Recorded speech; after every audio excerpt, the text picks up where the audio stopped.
Hello friends, welcome to my channel Shijo classes. आज की इस वीडियो में आप देखेंगे चैप्टर नंबर 3 जो हिंदी का है और इस चैप्टर का नाम है नादान दोस्त। आपने ये चैप्टर पढ़ा होगा, अगर नहीं पढ़ा तो यहाँ पर पढ़ लीजिए। और ये चैप्टर बहुत ही ज़्यादा इंटरेस्टिंग है क्योंकि इसमें दो बच्चों की बात की गई है।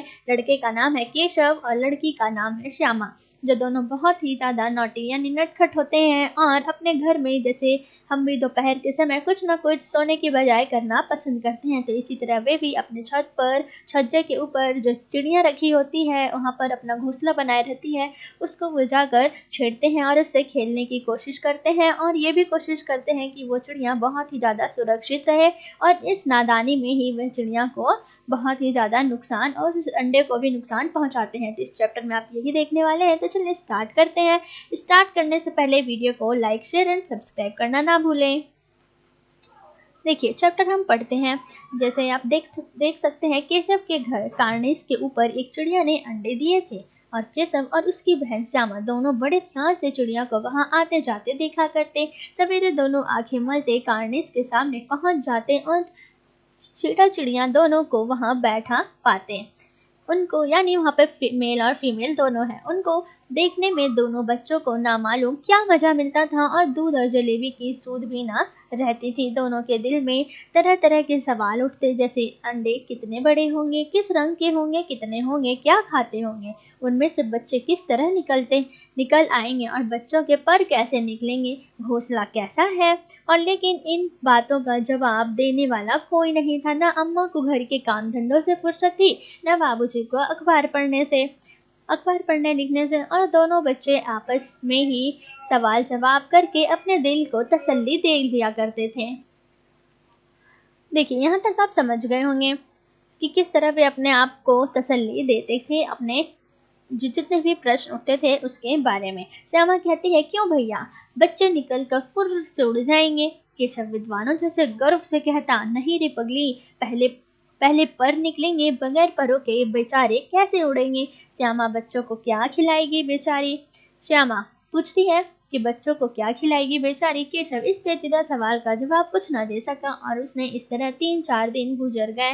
उन दोनों बच्चों की जिज्ञासा दिन पर दिन बढ़ती जाती थी और अंडों को देखने के लिए वे अधीर हो उठते थे और उन्होंने अनुमान लगाया कि अब जरूर बच्चे निकल आए होंगे।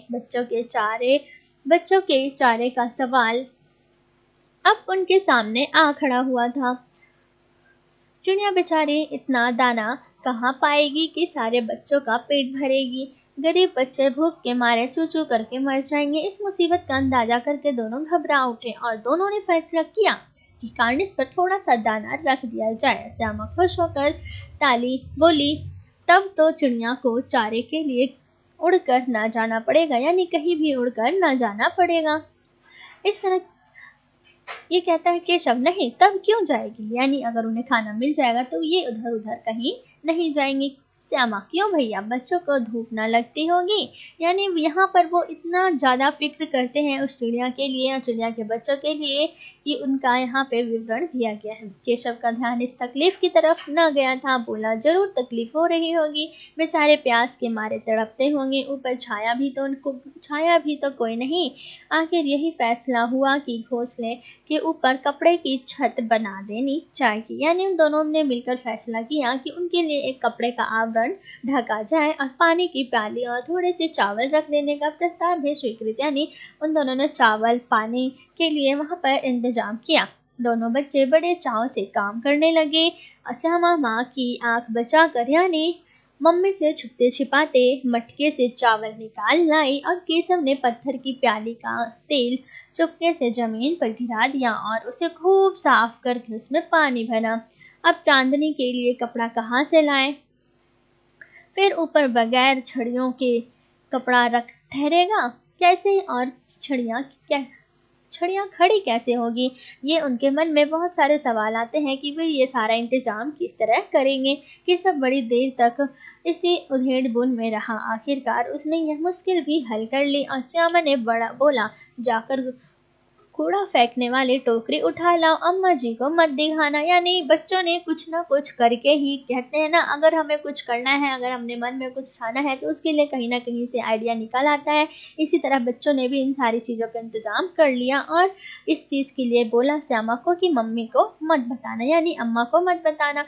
श्यामा, वह तो बीच से फटी हुई है। श्यामा कहती है कि जो टोकरी है वह बीच से फटी हुई है, उसमें से धूप न जाएगी। केशव ने झुंझला कर कहा, तू टोकरी तो ला, मैं उसका सुराग बंद करने की कोई हिकमत निकालूंगा, यानी उसका भी कोई वो जुगाड़ करेगा।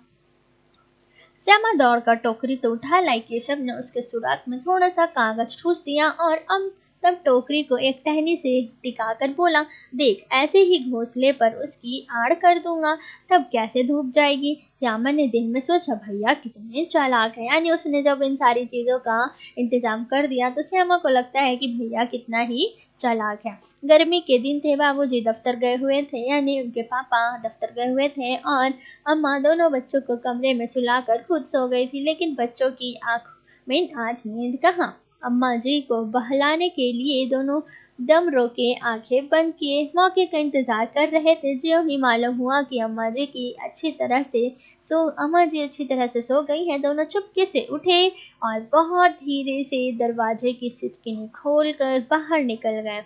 अंडों की हिफाजत की तैयारी होने लगी कि सब कमरे से एक स्टूल उठा लाया, लेकिन जब उससे काम ना चला तो नहाने की चौकी लाकर स्टूल के नीचे रखी और डरते डरते स्टूल पर चढ़ा।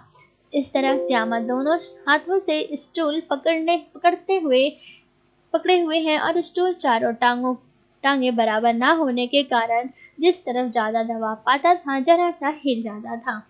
और इसी तरह उस वक्त केशव को कितनी तकलीफ उठानी पड़ी थी कि उसी का दिल जानता था और दोनों हाथों से कार्निस पकड़ लेता और श्यामा को दबी आवाज में डांटता, अच्छी तरह पकड़।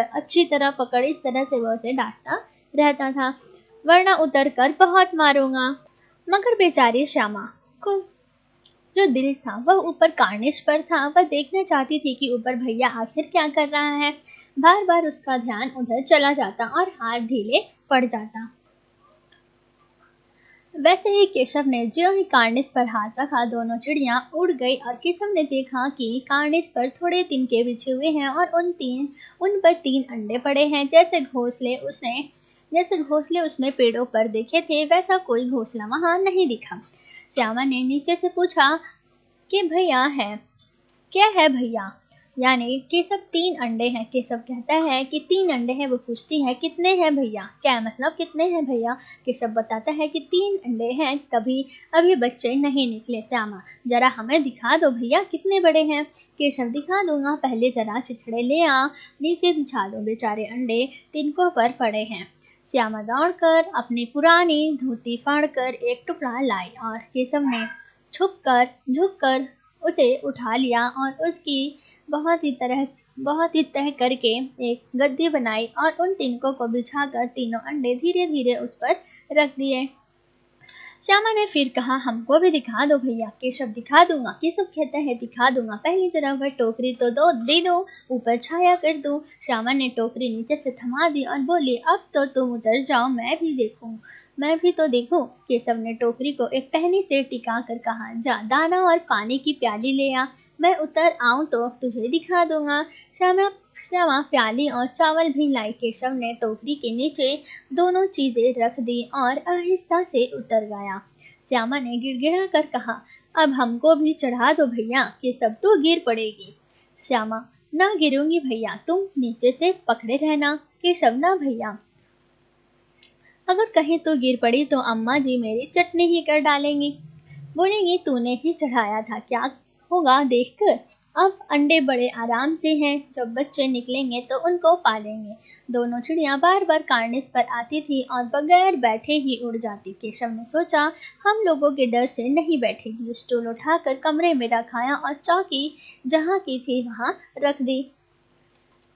श्यामा ने आंखों में आंसू भरकर कहा, तुमने मुझे नहीं दिखाया, मैं अम्मा जी से कह दूंगी। केशव, अम्मा जी से कहेगी तो बहुत मारूंगा, कह देता हूँ। श्यामा बोलती है, तुमने मुझे दिखाया क्यों नहीं। केशव, और गिर पड़ती तो 4 सर ना हो जाते।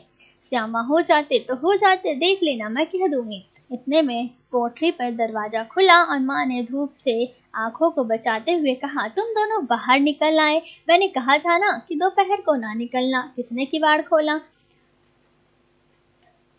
श्यामा ने बोला।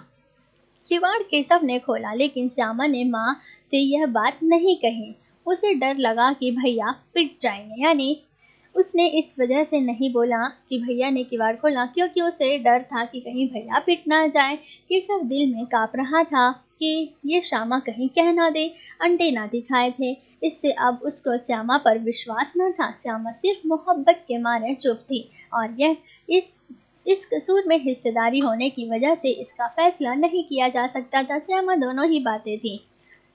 माँ ने दोनों को डांट डपट कर फिर कमरे में बंद कर दिया, और आप धीरे धीरे उन्हें पंखा झलने लगी। अभी सिर्फ 2 बजे थे, बाहर तेज लू चल रही थी। अब दोनों बच्चों को नींद आ गई। अब आगे देखिए, जिसमें कह रहे हैं कि 4 बजे यकायक श्यामा की नींद खुली, यानी लड़की की नींद खुलती है और वह गेट खोलती है और वह दौड़ी हुई कार्निस के पास आई और ऊपर की तरफ ताकने लगी। टोकरी का पता ना था। संयोग से उसकी नजर नीचे की और वह उल्टे पांव दौड़ती हुई कमरे में जाकर बोली, भैया अंडे तो नीचे गड़े हैं, अंडे नीचे गिरे हैं और बच्चे उड़ गए हैं। केशव घबरा कर उठा और दौड़ा हुआ बाहर आया तो क्या देखता है कि तीनों अंडे नीचे टूटे पड़े हैं और उनमें कोई चूने की सी चीज बाहर निकल आई है। पानी की प्याली भी एक तरफ टूटी पड़ी है। उसके चेहरे का रंग उड़ गया था और सहमी हुई आंखों से जमीन की तरफ देखने लगा। श्यामा ने पूछा, बच्चे कहाँ उड़ गए भैया? केशव ने करुणा स्वर में बोला, अंडे तो फूट गए। श्यामा, और बच्चे कहाँ गए? श्यामा पूछती है कि यानी बच्चे कहाँ गए? केशव, मैं तेरे सर में देखती नहीं, अंडों में से उजला उजला पानी निकल आया है, वही तो 4 दिनों में बच्चे बन जाते। माँ ने सोटी हाथ में लिए हुए पूछा, तुम दोनों वहाँ धूप में क्या कर रहे हो? श्यामा ने कहा, अम्मा जी चिड़ियों के अंडे टूटे पड़े हैं। माँ ने आकर टूटे हुए अंडों को देखा और गुस्से से बोली, तुम लोगों ने अंडों को छुआ होगा। और उन्होंने, आपको पता है कि उन्होंने अंडों को छुआ था, उनकी देखभाल की थी और इसी वजह से अंडे फूट गए। अब तो श्यामा को भैया पर जरा भी तरस न आया। उसी ने शायद अंडों को इस तरह रख दिया कि वह नीचे गिर पड़े। उसे सजा मिलनी चाहिए। बोली, इन्होंने अंडों को छेड़ा था अम्मा जी। माँ ने केशव से पूछा, क्यों रे? केशव भीगी बिल्ली बना खड़ा था। माँ, तू वहां पहुंचा कैसे? श्यामा, चौकी पर स्टूल रख कर चढ़े अम्मा जी। केशव, तू स्टूल थामे नहीं खड़ी थी? श्यामा, तुम्ही ने तो कहा था। मतलब यहाँ पर ये कर रहे हैं कि ये दोनों एक दूसरे से ही लड़ रहे हैं ताकि अपनी माँ से बच जाए। अम्मा ने कहा, तू इतना बड़ा हुआ, तुझे अभी इतना भी नहीं मालूम कि छूने से चिड़ियों के अंडे गंदे हो जाते हैं और चिड़िया फिर उन्हें नहीं सेती। श्यामा ने डरते डरते पूछा, तो क्या चिड़िया ने अंडे गिरा दिए? अम्मा जी, माँ और क्या करती? केशव के सिर इसका पाप पड़ेगा। हाय हाय, 3 जाने ले ली दुष्ट ने। यहाँ पर कहता है, केशव रोने सूरत बनाकर बोला, मैंने तो सिर्फ अंडों पर गद्दी रख दिया था अम्मा जी। माँ को हंसी आ गई और मगर केशव को कई दिनों तक अपनी गलती का अफसोस होता रहा। अंडों की हिफाजत करने के जोग में उसने उनका सत्यानाश कर डाला। इसे याद कर वह बहुत रोता था और दोनों चिड़िया वहां फिर ना दिखाई दी। कैसे दिखाई देती? क्योंकि उनके अंडे को केशव ने छेड़ा था और श्यामा ने उसका साथ दिया। तो इस तरह से ये चैप्टर यहाँ पर खत्म होता है और इस चैप्टर के लेखक है Premchandra. Thanks for watching this video and don't forget to like, share and subscribe this video and stay happy, stay safe. We will meet in next video.